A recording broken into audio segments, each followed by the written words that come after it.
সারা মাসে মাছের ২টা বড় বাজার করলে আমার সেই মাসটা চলে যায়।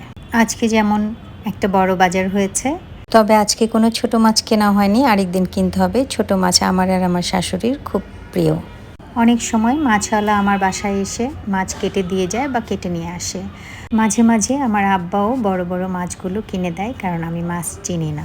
সুপার শপ থেকে শুধু আমি একটা মাছই কিনতে পারি, সেটা হলো চিংড়ি মাছ, আমার মেয়ের জন্য। এবারের মাছগুলো কিনে দিয়েছে আমার আব্বা, আর এর তদারকি করছেন আমার শাশুড়ি। আমার শাশুড়ি ইনস্ট্রাকশন দিচ্ছেন আমাদের ম্যানেজার আর বুয়া, সেগুলোকে মিলে ছোটো ছোটো পলিথিনে ভরে ভাগ করে রাখছে।